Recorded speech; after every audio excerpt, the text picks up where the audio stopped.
ওরে মূঢ় লোক শুনো চৈতন্য মঙ্গল, চৈতন্য মহিমা যাতে জানিবে সকল। কৃষ্ণ লীলা ভাগবতে কহে বেদব্যাস, চৈতন্য লীলার ব্যাস বৃন্দাবন দাস। বৃন্দাবন দাস কইল চৈতন্য মঙ্গল, যাহার শ্রবণে নাশে সর্ব অমঙ্গল। চৈতন্য নিতাইয়ের যাতে জানিয়ে মহিমা, যাতে জানি কৃষ্ণ ভক্তি সিদ্ধান্তেরও সীমা।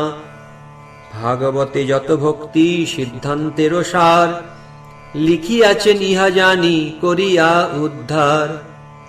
চৈতন্য মঙ্গল শুনে যদি পাষণ্ডী যবন, সেহ মহা বৈষ্ণব হয় ততক্ষণ। মনুষ্যে রচিত নারে ঐছে গ্রন্থ ধন্য, বৃন্দাবন দাস মুখে বক্তা শ্রী চৈতন্য।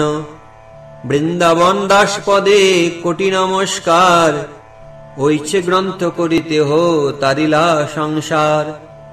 নারায়ণী চৈতন্যের উচ্ছিষ্ট ভাজন, তার গর্ভে জন্মিলা শ্রীদাস বৃন্দাবন।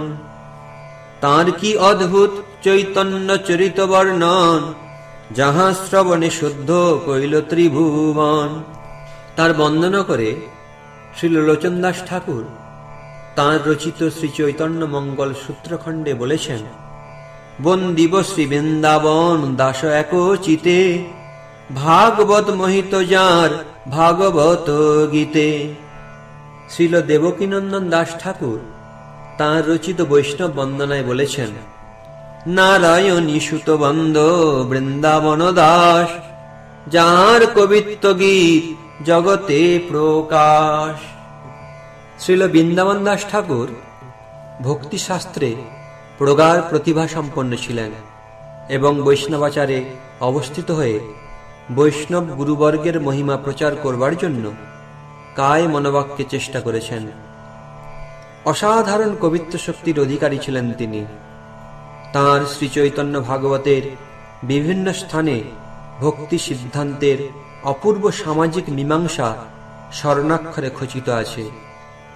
শ্রী চৈতন্য ভাগবতের লিখন প্রণালী প্রাঞ্জল ও অত্যন্ত হৃদয়গ্রাহী। শ্রী চৈতন্য মহাপ্রভুর বাল্য ও কৈশোর লীলা বর্ণনায় তিনি চমৎকার বাস্তব চিত্র অঙ্কন করেছেন। এই গ্রন্থে সেই সময়কার দেশ ও সমাজেরও অনেক তথ্য বর্ণিত আছে, যা ইতিহাসের দিক থেকে অত্যন্ত মূল্যবান। তাই হিন্দু, মুসলমান ও বৈষ্ণব সমাজের ইতিহাস জানতে হলে এই গ্রন্থের সাহায্য গ্রহণ অবশ্যই করতে হবে। বাংলা ভাষার সব থেকে প্রাচীন মহাকাব্য শ্রী চৈতন্য ভাগবত শ্রী চৈতন্য লীলার মূল গ্রন্থ। এই গ্রন্থে শ্রী চৈতন্য মহাপ্রভু, শ্রী নিত্যানন্দ প্রভু ও শ্রী অদ্বৈত আচার্য প্রভু ও তাঁদের অন্তরঙ্গ পার্ষদগণের অলৌকিক পবিত্র লীলা কথা ভাব গাম্ভীর্যপূর্ণ ভাষায় সুললিত ও মধুর ছন্দে বর্ণিত হয়েছে, যা শ্রবণ করলে জাতি, ধর্ম, বর্ণ নির্বিশেষে যে কোনো সম্প্রদায়ের আবাল বৃদ্ধ বনিতার নিত্য কল্যাণ অবশ্যম্ভাবী। তাই শ্রীল কৃষ্ণদাস কবিরাজ গোস্বামী বলেছেন, বৃন্দাবন দাস কইল চৈতন্য মঙ্গল, যাহার শ্রবণে নাশে সর্ব অমঙ্গল। শ্রীল বৃন্দাবন দাস ঠাকুরও তার গ্রন্থের বহু স্থানে বলেছেন, ভক্ত গোষ্ঠী সহিত গৌরাঙ্গ জয় জয়, শুনিলে চৈতন্য কথা ভক্তি লভ্য হয়।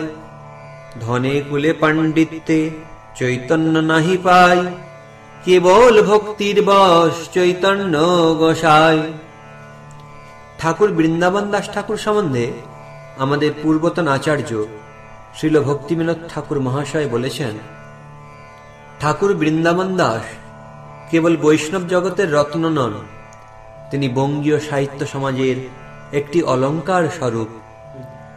ইংরাজি ভাষায় যেরূপ চসার নামক কবির সম্মান আছে, বঙ্গীয় ভাষায় ঠাকুর বৃন্দাবন দাসেরও তদ্রূপ হওয়া প্রয়োজন। প্রকৃত প্রস্তাবে ঠাকুর বৃন্দাবনের পূর্বে আর কেহ শুদ্ধ ভক্তির পদ্য গ্রন্থ রচনা করেন নাই। বৃন্দাবন দাস ঠাকুর যে ব্যাসদেবের অবতার তাহাতে কিছুমাত্র সন্দেহ নাই। তাহার সাধ্বী জননী সমস্ত বৈষ্ণবেরই পূজনীয়া।